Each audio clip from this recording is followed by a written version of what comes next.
하나님의 말씀은 고린도후서 2장 15절, 16절 말씀을 제가 봉독하겠습니다. 고린도후서 2장 15절, 16절 말씀입니다. 우리는 구원을 얻는 자들에게나 망하는 자들에게나 하나님 앞에서 그리스도의 향기니 이 사람에게는 사망으로 쫓아 사망에 이르는 냄새요, 저 사람에게는 생명으로 쫓아 생명에 이르는 냄새라. 누가 이것을 감당하리요? 아멘. 애타게 기다리던 백성들의 염원에 의해서 주님은 이 땅에 오셨습니다.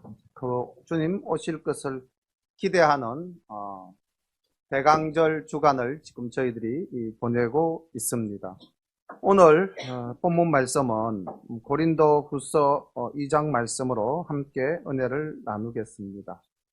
먼저 고린도후서 2장 본문 들어가기 전에 본문을 조금 잘 이해하기 위해서 바울과 고린도 교회와의 관계, 그리고 또 지금 우리가 2장 1절에서 보면은 바울이 다시 내가 근심으로 고린도 교회로 나아가지 않겠다고 말씀하고 있는데 왜 이런 말이 나오게 되어졌는가, 그 배경을 함께 살펴보고 난 연후에 본문을 보면서 은혜를 나누도록 하겠습니다. 바울이 이 2차 선교 여행을 통해서 고린도 교회를 개척했습니다. 아굴라 브리스길라와 함께 장막을 만들면서 자비량으로 1년 6개월 고린도에 머물면서 고린도 교회를 세우고 이제 3차 전도 여행을 통해서 에베소에 머무르고 있을 때에 글로에의 집 편지로 고린도 교회의 여러 가지 어려운 상황들이 전해져 왔습니다.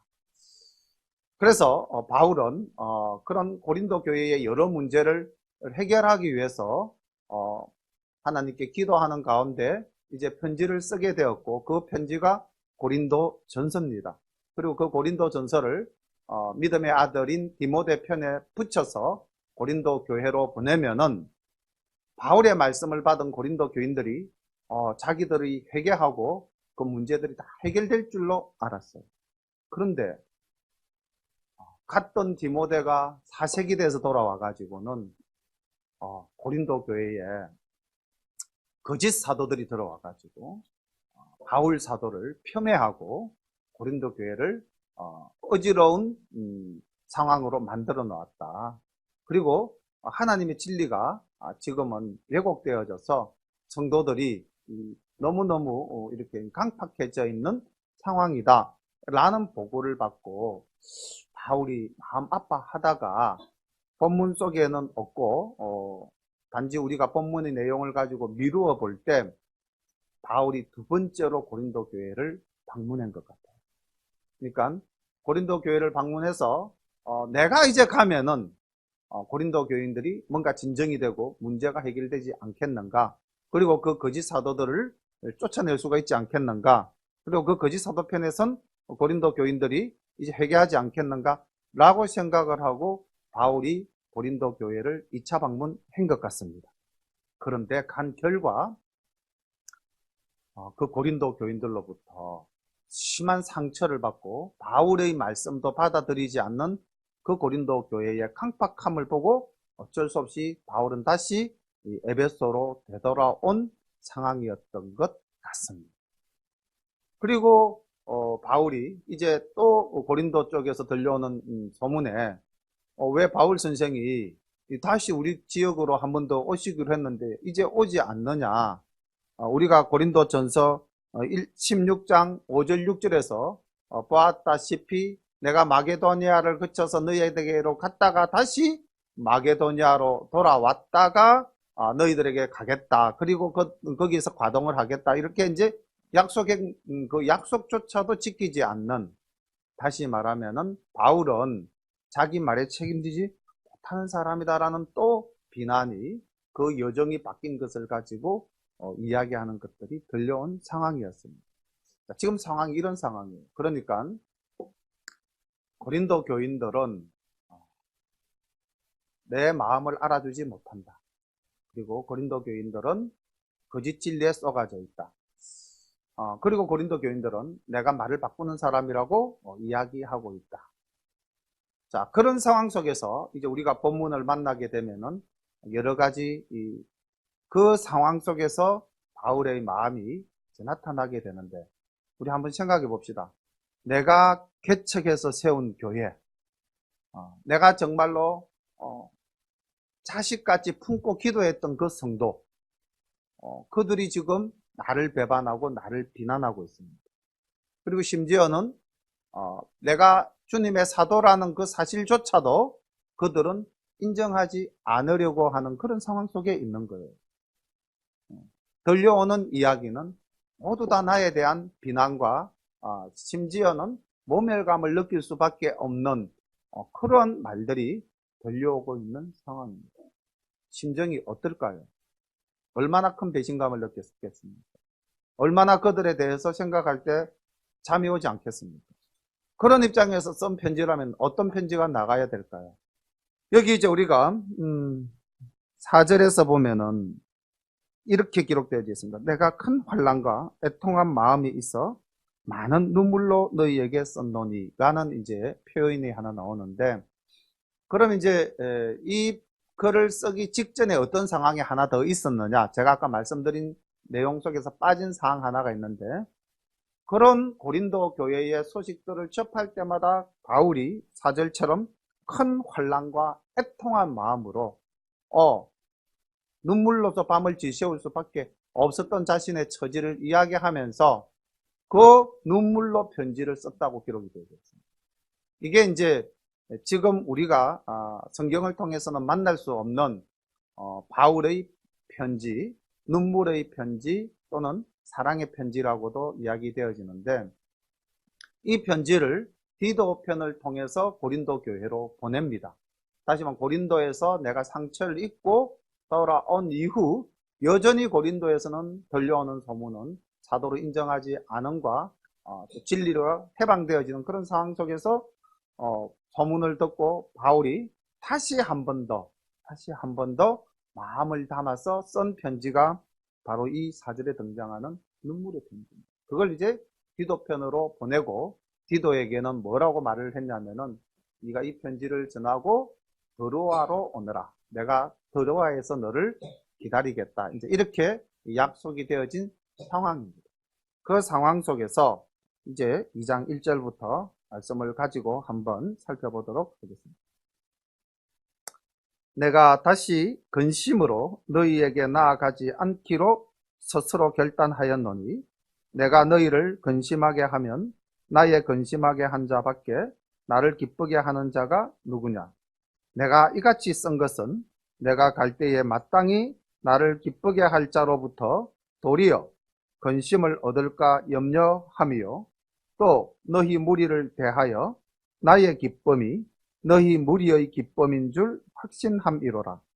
내가 큰 환난과 애통한 마음이 있어 많은 눈물로 너희에게 썼노니, 이는 너희로 근심하게 하려 한 것이 아니요 오직 내가 너희를 향하여 넘치는 사랑이 있음을 너희로 알게 하려 함이라. 여기 1절부터 4절까지 제가 읽었던 본문 말씀 속에서 특정한 단어가 계속 반복되어지고 있음을 발견할 수 있을 겁니다.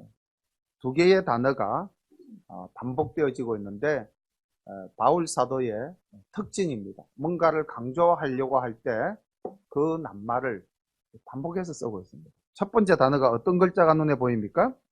근심이죠. 근심. 근심이라는 단어가 하나 반복되어지고 있고, 또 하나는 뭡니까? 기쁨입니다. 두 낱말이 서로 잘 짝이 안 맞는 말이죠.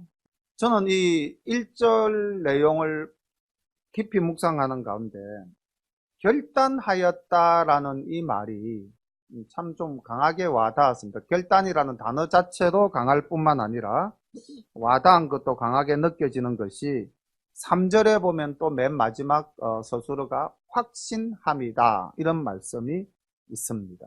그래서 결단과 확신, 내가 다시 너희에게로 가지 않겠다, 근데 갈 때는 무엇을 가지고 가지 않겠다? 근심으로 너희들에게 나아가지 않겠다. 다시 말하면 아까 2차 방문 때 바울은 디모데로부터 소식을 듣고 고린도 교회가 엉망입니다. 그래? 내가 가서 가르쳐야지. 내가 그들을 바로잡아야지. 이 마음으로 고린도로 넘어갔죠. 그리고 넘어가서 고린도 교인들에게 말씀을 전한 결과 그들이 하나님의 말씀을 받지 않았다는 거죠. 오히려 바울을 더욱더 배척하는 결과를 받게 되었다는 거죠. 그리고 바울이 돌아왔지 않습니다. 그리고 이제 고린도 교회에서 뭐 왜 바울이 오지 않느냐라는 이야기가 들려와도 내가 만약에 또 고린도로 지금 이 상황에서 가게 된다면 어떤 상황으로 가게 될 것 같다? 여전히 너희들을 책망하고 너희들을 꾸짖는 사랑이 없는 뭔가 내가 너희들도 근심하게 되고 내 스스로도 근심하는 상황 속에서 나아갈 수밖에 없다. 그래서 내가 가지 않겠다. 이렇게 이제 이야기하고 여기서 우리가 한 번 더 기억해 봐야 될 것은 바울의 마음가짐이죠. 바울이 인간적인 감정이라면 어떻게 했습니까? 인간적인 감정이라면 다시 한 번 더 달려가서 이것들을 한 번 더 그런 그 인간의 감정이 올라올 수 있는 충분한 상황이잖아요. 내 의지로 내 생각으로 달려가서 그들을 나의 뜻대로 내 생각대로 변화시키겠다. 이런 생각을 가질 수 있잖아요. 사람이라면. 그런데 바울은 여기서 절제하는 거예요. 내가 지금 내 스스로를 이기지 못하고 나아간다면은 이것은 절대 하나님께 영광이 되지 못한다는 겁니다. 이거 우리가 살면서 이런 경우 참 많이 만나잖아요. 상대가 끊임없이 나를 자극하고 나를 모함하고 없었던 사실을 가지고 나를 비난할 때 우리의 심정은 어떻겠습니까? 당장 가서 시시비비를 가려서 그것은 옳지 않다라고 항변하고 싶고, 그런데 바울은 내가 지금 그런 태도로 너희들에게 간다면은 내가 너희들 근심하게 할 수밖에 없는 입장이라는 것. 문제는 해결되지 않고 오히려 더 복잡해질 것이다 라는 것을 바울이 알게 된 것입니다. 2절이 본문이 참 어렵게 되어 있는데, 내가 너희를 근심하게 하면 나의 근심하게 한 자밖에 나를 기쁘게 하는 자가 누구냐. 이 말 해석이 참 어렵습니다. 3절을 가면 이렇게 되어 있죠. 내가 이같이 쓴 것은 내가 갈 때에 마땅히 나를 기쁘게 할 자로부터 도리어 근심을 얻을까 염려함이요. 또 너희 무리를 대하여 나의 기쁨이 너희 무리의 기쁨인 줄 확신함이로라. 자, 3절은 굉장히 의미가 좀 선명해집니다. 3절의 내용을 가지고 2절을 재해석해 보면은 이렇게 해석할 수가 있습니다. 나를 기쁘게 해줄 사람은 여러분밖에 없습니다. 그런데 내가 여러분의 마음을 아프게 한다면은 나를 기쁘게 해줄 사람들에게 슬픔을 안겨주는 셈이 되지 않겠습니까? 표준 세번역에서는 이렇게 이 부분을 말씀하고 있습니다. 다시 말하면은 바울이 고린도 교인들을 무엇이라고 이야기하고 있습니까? 그렇게 나를 비난하고 나에 대해서 대적의 자리에 서 있는 그 고린도 교인을 뭐라고 표현하고 있죠? 나의 기쁨이라고 이야기하고. 쉽지 않은 이 표현이지 않습니까? 지금 아까 제가 말씀드렸던 그 모든 정황을 고려한다면은 어떻게 바울의 입에서 그 고린도 교인들을 나의 기쁨이라고 이렇게 받아들일 수가 있겠습니까? 왼수인데. 이게 우리가 품어야 될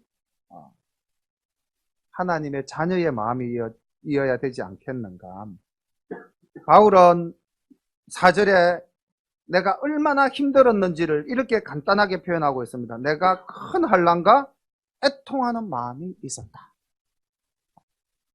이 짧은 표현이지만은 이 표현 속에 얼마나 그가 상심했는지 잘 알 수 있지 않습니까? 그리고 그런 상황 속에서 나의 기쁨이라고 생각되어지는 그 고린도 교인들을 향해서 한 통의 편지를 썼는데 그 편지를 눈물로 쓴 편지입니다. 눈물로 너희에게 썼는, 눈물로 쓴 편지다.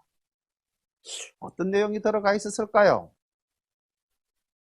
그런데 우리가 기대할 수 있는 것은 그 마지막 구절에 이 편지를 쓴 것은 너희로 근심하게 하려 한 것이 아니요 오직 내가 너희를 향하여 넘치는 사랑이 있음을 너희로 알게 하려 함이라. 그러니까 이 참담한 속에서 돌아보니까 눈물밖에는 나지 않지만은 그런 자신의 마음을 억제하고 억누르고 다시 사도로서의 자신의 위치를 가지고 고린도 교인들을 향해서 쓴 이 편지는 눈물의 편지이면서 동시에 사랑의 편지였던 거죠. 여기서 우리는 절제라는 성령의 9가지 열매 중에서 하나를 기억하게 되죠. 내가 하고 싶은 욕망이 있더라도, 내가 하고 싶은 말이 있더라도, 내가 하고 싶은 행동이 있더라도 이것을 참고 견디어내는 것, 그것이 절제지 않습니까? 우리가 사실 살다 보면은 절제의 대상들이 많죠. 우리 집에도 좀 절제한다고 저녁을 먹질 않습니다. 저 이야기입니다. 사실 요즘은 먹는 걸 저도 굉장히 많이 절제를 해요. 이제 간식을 상당히 많이 줄였습니다. 근데 절제 이게 참 쉽지 않은 일 아닙니까? 특히 내가 이제 뭔가를 결심하고 안 해야 되겠다라고 생각하면 그 순간에 더 유혹이 밀려오죠. 나는 절대 이제 밀가루 음식 안 먹겠어. 그럼 뭐가 먹고 싶어지죠? 국수나 라면이 막 땡기는 거예요. 막 빵을 보면 먹고 싶고. 절제가 그만큼 사실은 어려운 일인데, 이런 단순히 육신적인 것도 어려운데 영적으로 내가 절제한다는 것은 참으로 쉽지 않은 일인데, 우리는 바울이 1절부터 4절의 상황 속에서 얼마나 그가 성령님에 기대어서 자신을 절제하고 있는가 하는 것을 바라볼 수가 있습니다. 그래서 첫 번째 이 4절까지의 본문을 가지고 우리가 다시 한번 더 말씀을 정리하자면은 바울의 절제를 우리가 닮아갑시다, 이렇게 정리를 하겠습니다. 두 번째 5절부터 말씀을 봅니다. 근심하게 한 자가 있을지라도 나를 근심하게 한 것이 아니요 어느 정도 너희 무리를 근심하게 한 것이니, 어느 정도라 함은 내가 너무 심하게 하지 아니하려 함이라. 이러한 사람이 많은 사람에게서 벌받은 것이 족하도다. 그런즉 너희는 차라리 저를 용서하고 위로할 것이니 저가 너무 많은 근심에 잠길까 두려워하노라. 그러므로 너희를 권하노니 사랑을 저희에게 나타내라. 너희가 범사에 순종하는지 그 증거를 알고자 하여 내가 이것을 너희에게 썼노라. 너희가 무슨 일이든지 네게 용서하면 나도 그리하고, 내가 만일 용서한 일이 있으면 용서한 그것은 너희를 위하여 그리스도 앞에서 한 것이니, 이는 우리로 사단에게 썩지 않게 하려 합니다. 우리가 그 괴계를 알지 못하는 바가 아니로라. 우리 이 5절에서부터 11절까지의 말씀 속에서 묵상할 수 있는 낱말이 있다면은 어떤 두 개의 단어가 보입니까? 우리가 앞 1절에서부터 4절까지는 바울의 근심, 그렇지만 그런 근심 가운데서도 고린도 교인들을 어떻게 하면은 낙심하지 않게 할까? 그들이 나의 기쁨이라는 사실을 강조했다면은 5절부터 11절까지는 이 고린도 교회를 어지럽게 한 사람, 그 사람을 어떻게 하라? 용서하라. 그리고 또 뭐라? 어떻게 하라? 사랑을 나타내라. 이 두 가지, 용서와 사랑. 그러니까 이제 절제하고 정말 감정을 추스려서 고린도 교인들에게 편지를 쓰는 것도 사실 바울 입장에서는 쉽지 않은 일인데, 그 다음 말이 또 위대하지 않습니까? 정말 주님의 매여 사는 자의 그 표상을 나타내 보이고 있지 않습니까? 사실 지금 바울이 이렇게 이야기했죠. 근심한 자가 있다. 그런데 그 근심한 자는 뭐라고 그랬습니까? 나를 근심하게 한 것이 아니다, 이렇게 이야기하고 있죠. 이게 사실입니까? 아닙니까? 사실 사실이잖아요. 얼마나 바울의 가슴을 지금 헤쳐놨습니까? 찢어놨습니까? 발기발기 찢어놨는데 바울은 뭐라고 표현하냐면은 나를 근심하게 한 것이 아니다. 그리고는 뭐라고 또 이야기를 하냐면은 어느 정도라는 표현을 썼어요. 그들이 백의 힘으로 나를 괴롭게 하고 너희를 괴롭게 했다면은 바울은 그 강도를 10이나 20으로 그냥 대폭 줄인 거예요. 그들이 약간, 조금 이런 식이죠. 약간 조금 너희들을 좀 근심하게 한 것 같다. 그러니까 사실은 그 거짓 사도들이 들어와가지고 고린도 교회를 엉망으로 만들고 고린도 교인의 어떤 관계를 파당을 지어서 지금 완전 분탕질을 해놓았는데, 아마 이제 이 말씀을 가지고 미루어 볼 때 바울이 2차로 가서 훈계를 했을 때에 대적하는 무리들은 바울을 더욱 심하게 공격을 했을 거고, 소수이긴 하겠지만은 여전히 바울을 따르는 무리들은 거기서 아마 같이 마음 아파해 하지 않았겠습니까? 이제 그런 사람들을 지금 생각하면서 바울이 이야기를 하는 거죠. 나 이미 그 사람들 다 용서했어. 그러니까 너희들도 용서해라. 이렇게 이야기하는 거예요. 그러니까 이게 쉽지 않은 일 아니겠습니까?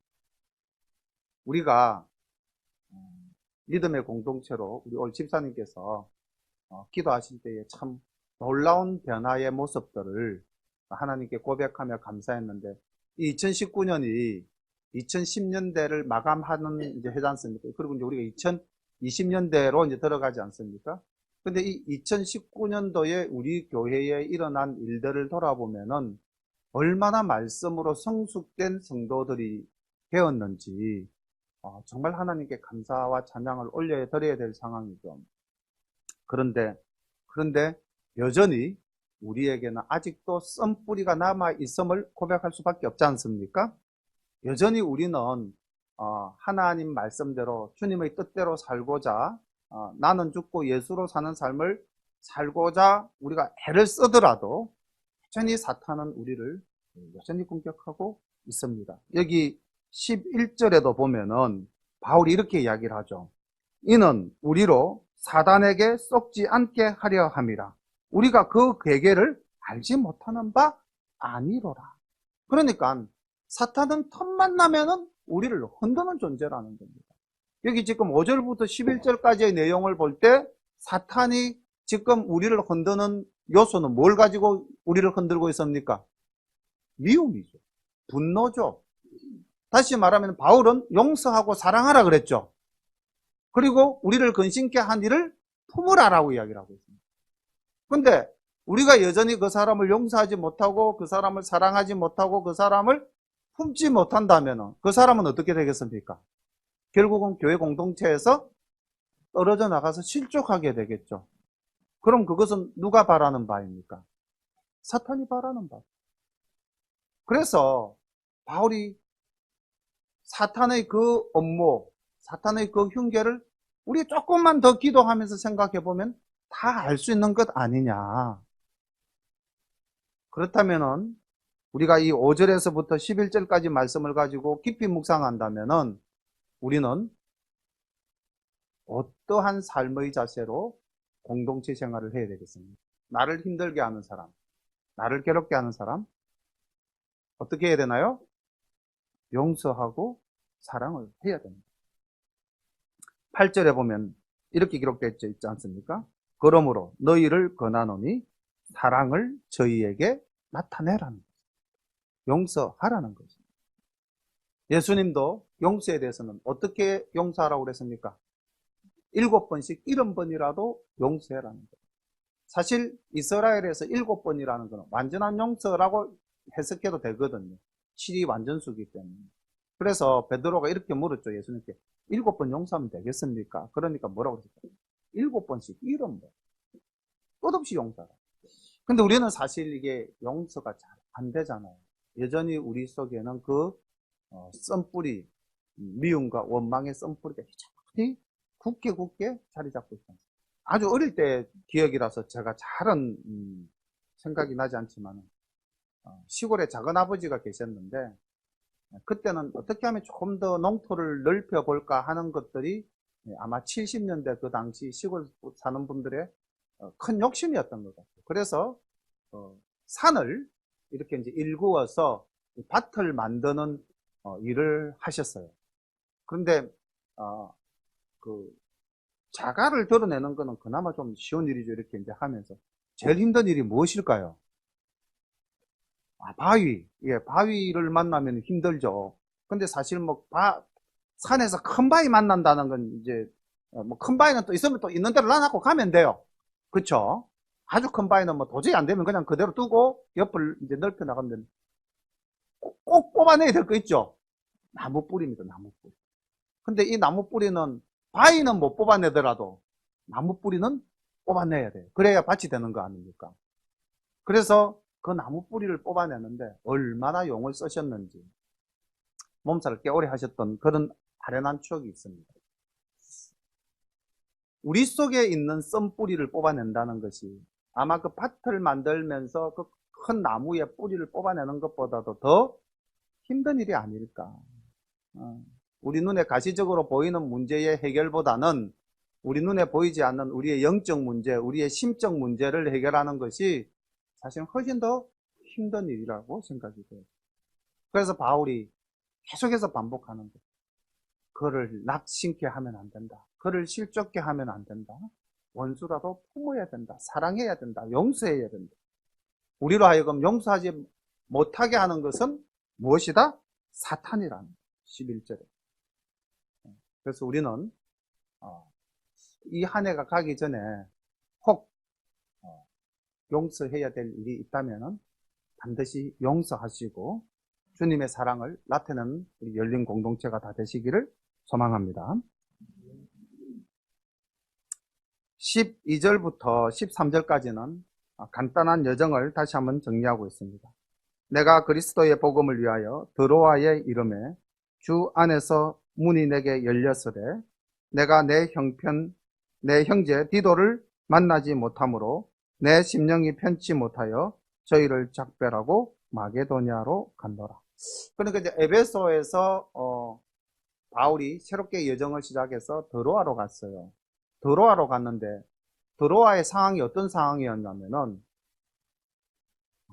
주 안에서 문이 열렸다. 다시 말하면 드로아 사람들을 만나보니까 이게 복음을 받아들일 준비가 다 되어 있는 거예요.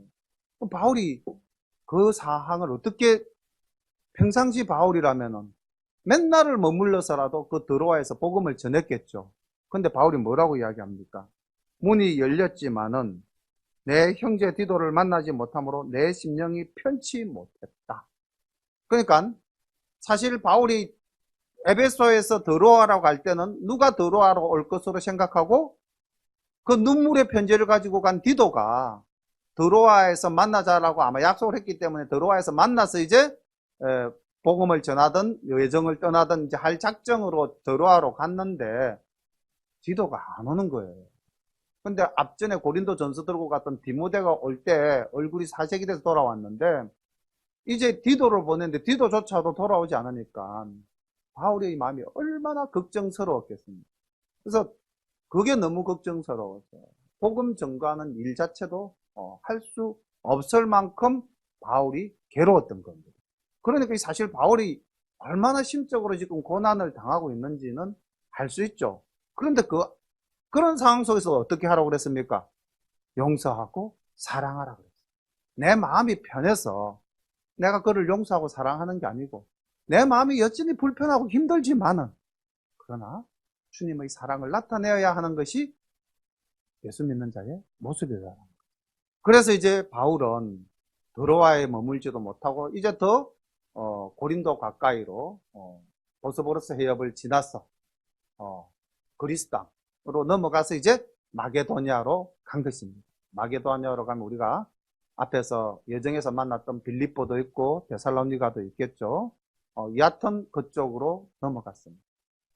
그리고 우리가 이 마게도냐로 갔을 때에 어떤 일이 일어났는지 지금 여기서는 기록 없이 14절로 바로 넘어가는데 우리 7장으로 잠깐 넘어가서 말씀을 함께 보겠습니다.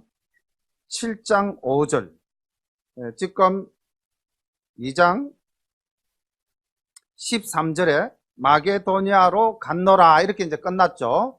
7장 5절에 가니까 어떻게 됐습니까? 우리가 마게도냐에 이르렀을 때에 이제 연결이 되죠. 시간적으로 그대로. 우리 육체가 편치 못하고 사방으로 환난을 당하여 밖으로는 다툼이요 안으로는 두려움이라. 그러니까 내가 마게도냐로 갔을 때도 여전히 끊임없이 힘들었다.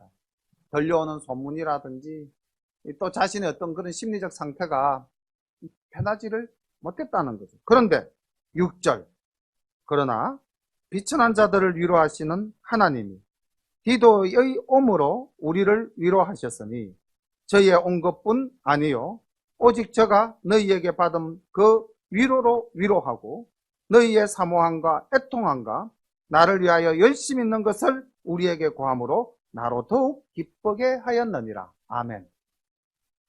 그러니까 디도가 왔는데 어떤 소식을 가지고 왔다는 거예요? 좋은 소식을 가지고 온 거예요. 고린도 교회가 이제 바울 사도의 본심을 알고 회개하고 교회의 문제를 다 정리했다는 겁니다. 그 기쁨의 소식을 안고 디도가 마게도냐에서 바울을 만납니다. 그러니까 하나님의 말씀 증거하는 자에게 있어서 가장 큰 기쁨은 뭡니까? 성도의 평안함입니다. 교회의 평안함이죠. 그리고 교회의 화목함입니다.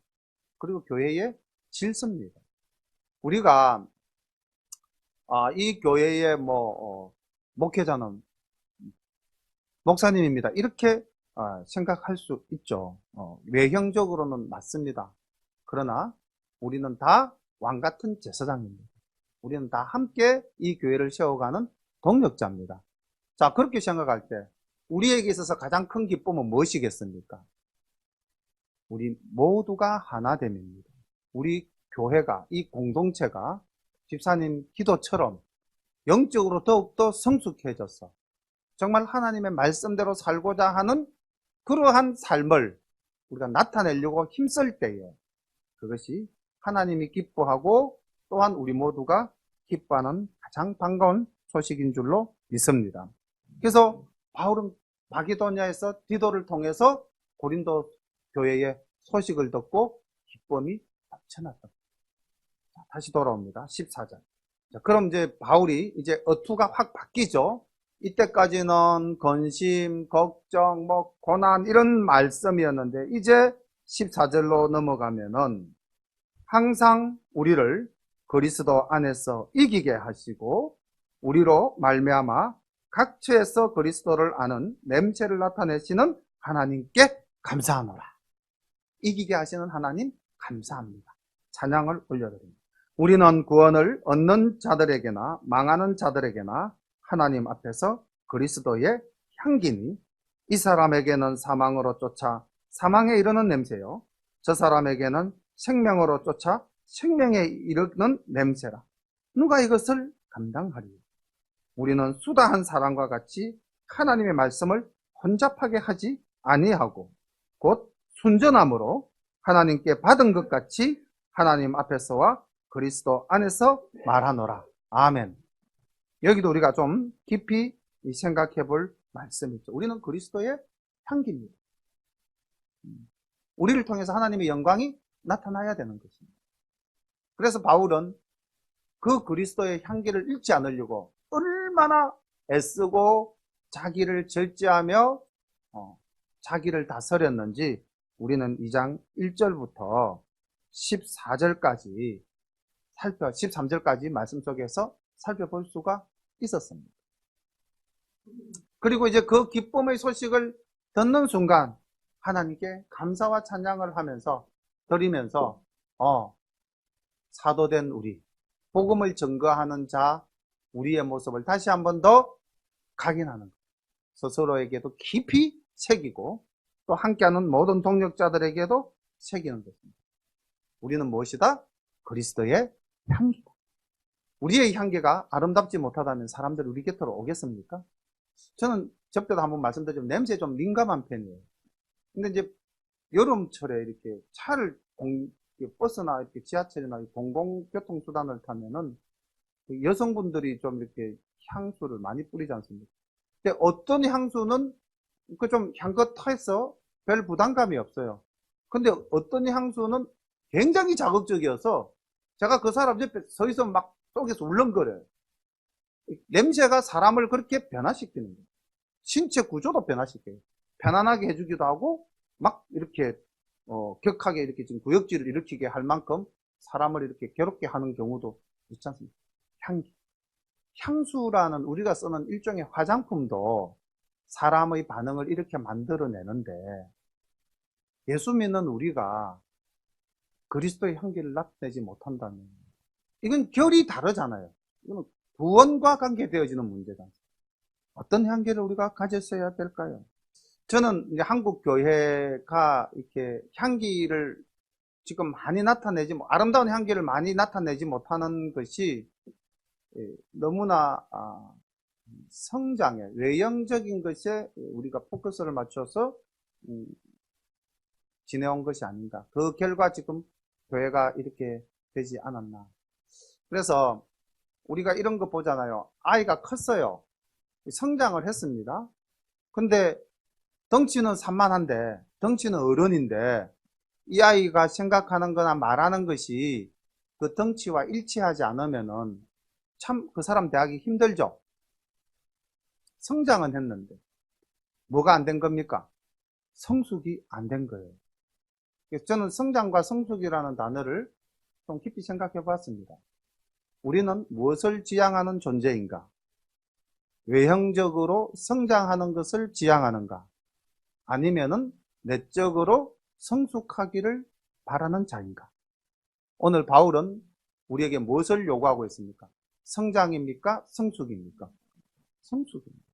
성숙이라는 것을 다시 우리가 믿음의 삶 속에서 다시 한 번 더 풀자면은 무엇이 성숙일까요?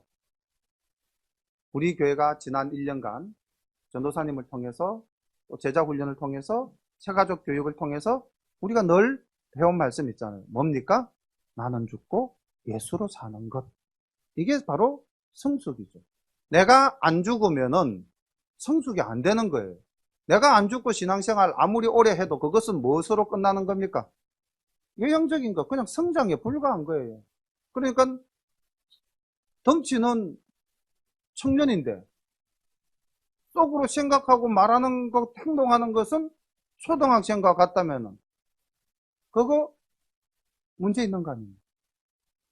덩치가 어른이면, 나이가 어른의 나이라면은 말하는 거나 생각하는 것도 어른스러워야 되지 않습니까?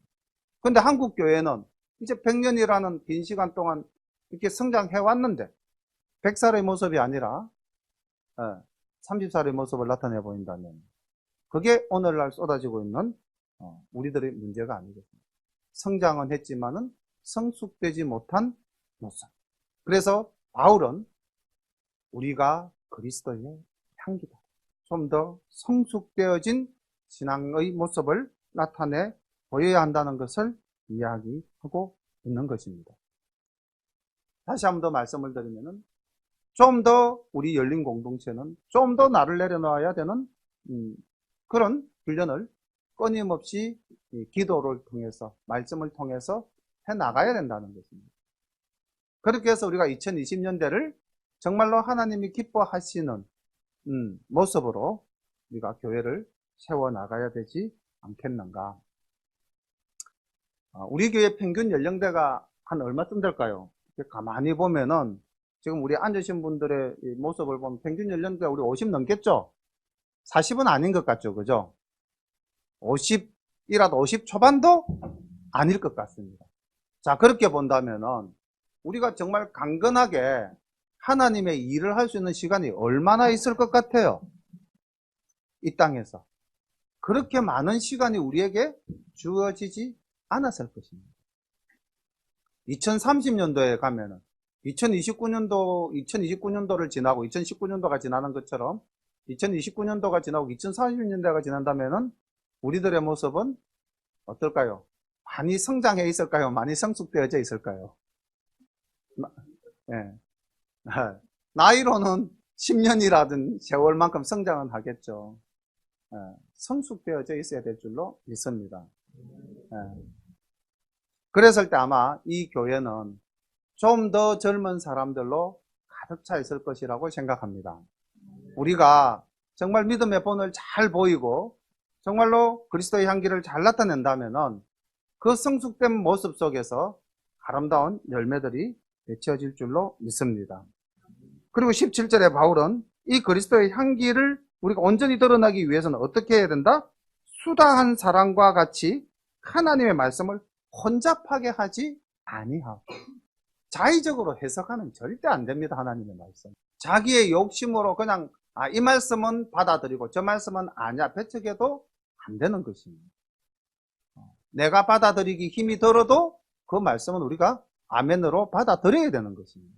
그래서 한때 우리가 성장을 지향하고 성숙되지 못했다는 것이 좋은 말씀, 복되는 말씀만 받아들이고 회개라는 뭔가 힘들고 어려운 말은 받아들이지 않음으로써 우리가 오늘의 모습으로 나타나 보이는 것이 아닌가.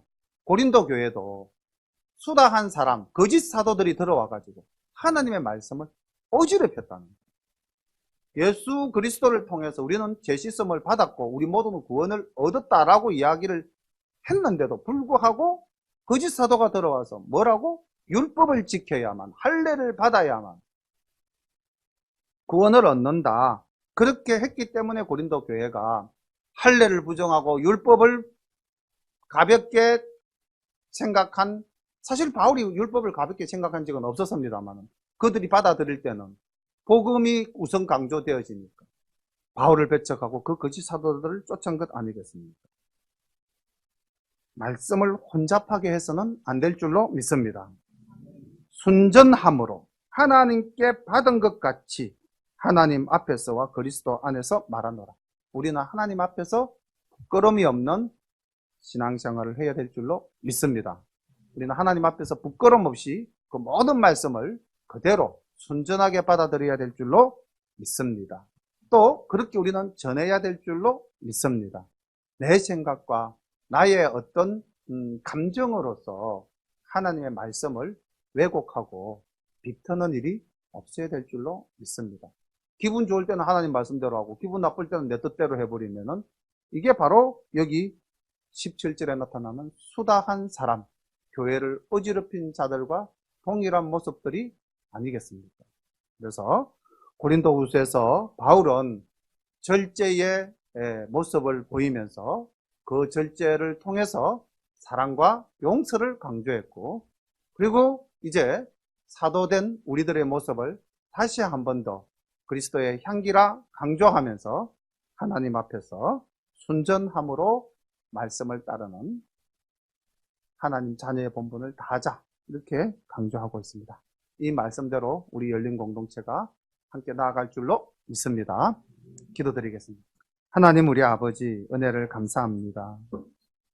우리들의 마음밭을 기경하여 주셔서 말씀이 길가밭이나 돌밭이나 가시밭에 떨어지지 아니하고 하나님 이미 기경한 우리의 마음밭에 떨어져서 정말 믿음의 공동체가 함께 생활할 때에 우리의 마음을 어지럽히고 나를 심히 힘들게 하는 자가 있다 할지라도 하나님 그들 앞에서 나의 생각과 나의 감정을 쉬 드러내지 않는 주님의 사랑으로 그들을 용서하고 사랑할 수 있는 온전한 절제의 성령의 열매를 맺게끔 인도해 주신 줄로 믿습니다. 우리가 주님의 말씀으로 정말 공동체 생활을 하면서 사랑하며 용서하며 그리스도의 향기를 나타내는, 그리하여 이 향기가 구암동, 소계동, 나아가서는 마산, 창원 전역에 퍼져나갈 수 있는 작지만은 하나님의 말씀으로 말미암아 좋은 소문이 널리 퍼져나가는 우리 열린 공동체 주님께서 세워주실 줄로 믿사옵고 간구할 때마다 예수님 이름 받들어 기도드리옵나이다. 아멘.